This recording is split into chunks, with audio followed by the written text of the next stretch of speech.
हालात बिगड़ने की ताकत एमआईएम में अभी रही नहीं है। एमआईएम के खासदार ने अनेक विषय उठाए, क्या किया उसने? वो भी खासदार है ना, 2 साल से 5 साल आमदार था ना, उसके 25 नगर से ना, तो क्या किए उन्होंने? उनको काम करने के लिए किसने रोका है? शिवसेना ने रोका है, कांग्रेस ने रोका है, राष्ट्रवादी ने रोका है। ये जातीयवादी है, क्योंकि एमआईएम संगठन रजाकार की है, निजाम की है, इसलिए वो कर रहे हैं। यानी आप कहना चाहते हैं कि रजाकार आज भी जिंदा है? रजाकार एमआईएम के रूप से आज भी जिंदा है। आप देख रहे हैं एसडीएम न्यूज़, बहीर अंसारी। आज हम रामाचेस्टर होटल में आए हैं। आप देख सकते हैं कल जो है तो मुक्ति संग्राम का दिन है, एक जश्न आज़ादी है। इस जश्न आज़ादी के अवसर पर यहाँ पर एक ऐतिहासिक एक प्रवेश होने जा रहा है। आपका पूरा शुभ नाम बोलिए, पद बोलिए और इसमें आप प्रवेश किए, इसके बारे में थोड़ी जानकारी दें। मैं शेख आसिफ शेख महबूब, राष्ट्रवादी कांग्रेस पार्टी अल्पसंख्यक विभाग में मैं ज़िला कार्य अध्यक्ष था। और आज मैंने जो है तो हमारे अंबादास दानवे दादा और हमारे पालक मंत्री सुभाष देसाई साहब और हमारे माननीय महाराष्ट्र के मुख्यमंत्री उद्धव जी ठाकरे साहब, इनके ऊपर विश्वास रखते हुए मेरे साथ सैकड़ों कार्यकर्ता जो था शिवसेना में प्रवेश करे हैं।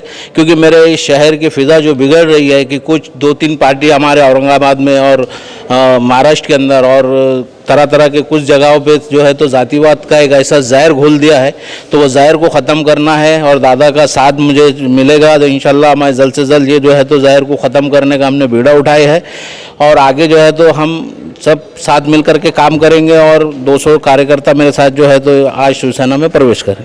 सर आखिर क्या कारण रहा? हमारे पास कांग्रेस भी है और एमआईएम भी है और एक शिवसेना में आप प्रवेश किया है, इसकी खास बात संदेश? कांग्रेस और राष्ट्रवादी कांग्रेस के अंदर जो है तो कार्यकर्ता कम है और नेता ज़्यादा हो गए।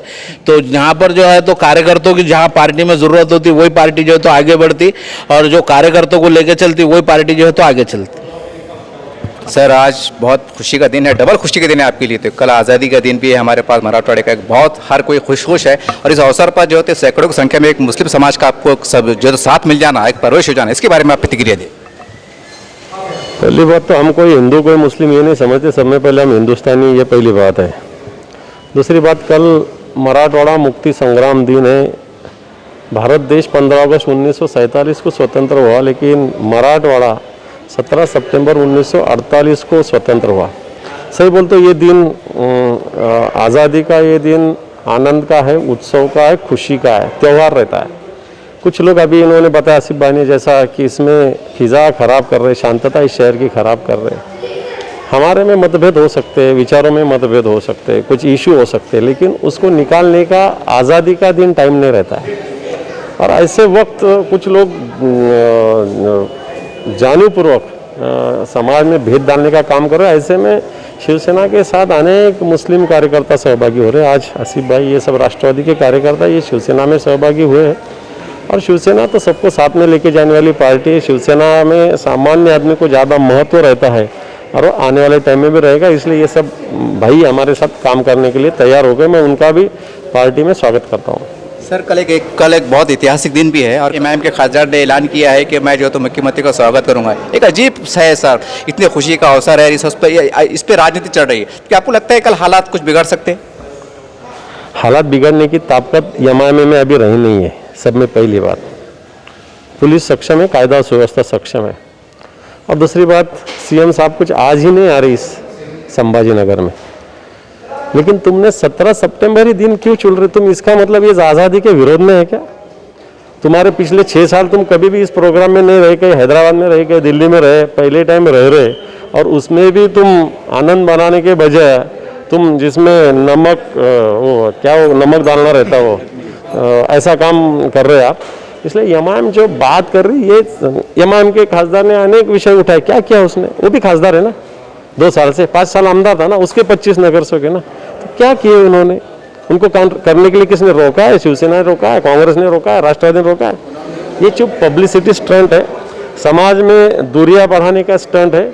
मुख्यमंत्री अपने शहर में आ रहे तो उनका हर्ष उल्लास से सबने स्वागत करना चाहिए। मुख्यमंत्री को अपने इशू अपन समझा सकते, बता सकते, वो भी सुन ले सकते हैं। उन्होंने सुना है, बार बार मीटिंग को सबको बुलाया, एमपी को बुलाया, एमएलए को बुलाया, एमएलसी को बुलाया, उन्होंने ये सुना है सबका। और इस शहर में पिछले 2 साल में जितना निधि पिछले 10 साल में नहीं आया, उतना निधि इस शहर के लिए आ रहा है। तो इसलिए तो शहर ने तो मुख्यमंत्री का स्वागत आनंद से करना चाहिए, ऐसी पद्धति से नहीं करना चाहिए। सर खासदार साहब ने एक बार ये भी कहा था कि मैं खैरे साहब का कार्यकर्ता उनके काम करूँ, विकास के ऊपर उन्होंने ऐसा कहा था सर। ये एमआईएम का खासदार होकर वो कहता है कि मैं शिवसेना का कार्यकर्ता उनके काम करूंगा, तो इसके ऊपर आप क्या कहना चाहेंगे? नहीं करो ना, हम भी तैयार है ना, शहर के डेवलपमेंट के लिए साथ में चलने में हमारी भी तैयारी है। लेकिन हमारा इस महाराष्ट्र का मुख्यमंत्री अकेला शिवसेना का नहीं है, तुम्हारा हमारा इस पूरी जनता का मुख्यमंत्री उद्धव जी ठाकरे साहब सिर्फ शिवसेना के मुख्यमंत्री नहीं, इस महाराष्ट्र के मुख्यमंत्री। और जिस तरह से कोविड के इसमें पिछले 2 साल से वो काम कर रहे हैं, वो तो पूरे हिंदुस्तान में 1 नंबर के मुख्यमंत्री बोल के माने जा रहे हैं। और फिर ऐसे मुख्यमंत्री का हमने स्वागत कैसे करना चाहिए, इसका सोच यमा में रखना चाहिए। यानी कि सर मतलब ये कल का जी उनका जो ऐलान है सर, वो कहने का जातिवादी पे आरोप देते, आप ये कहना चाहते हैं? बिल्कुल जातिवादी है मराठवाड़ा, इसका मतलब इस मुख्यमंत्री को आने को विरोध करना, आंदोलन करना, इसका मतलब मराठवाड़ा मुक्ति संग्राम के दिन उसमें विरोध करना, ऐसा हम समझते हैं।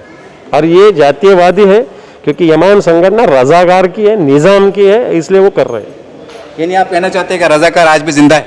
रजाकार एमआईएम के रूप से आज भी जिंदा है। इस तरह से इन्होंने कहा है अंबदास दानवे जी ने कि कल यौम आज़ादी का दिन है, मराठवाड़ा मुक्ति संग्राम का दिन है, और हम सबको, हर भारतीय को, चाहे हिंदू हो, मुसलमान हो, ईसाई हो, सबको मिलकर मनाना चाहिए। जैसा इन्होंने कहा है कि कहीं ना कहीं इस पर राजनीति हो रही है और हमें कल के दिन की हद तक कम से कम राजनीति नहीं करना चाहिए, दादा का यही कहना है। और आज विशेषता यह है कि मुस्लिम बड़ी संख्या में जो है तो शिवसेना प्रवेश की है, कि उम्मीद की जा सकती है कि आने वाले दिनों में राजनीतिक घटनाएं बड़ी स्तर पर होगी, राजनीति बड़ी उथल पुथल पर रहेंगी, राजनीति अपने चरम पर रहेंगी, और कहीं ना कहीं हम समझते हैं कि इसके बहुत गहरे परिणाम आने वाले महानगर पालिका चुनाव पर पड़ने वाले हैं।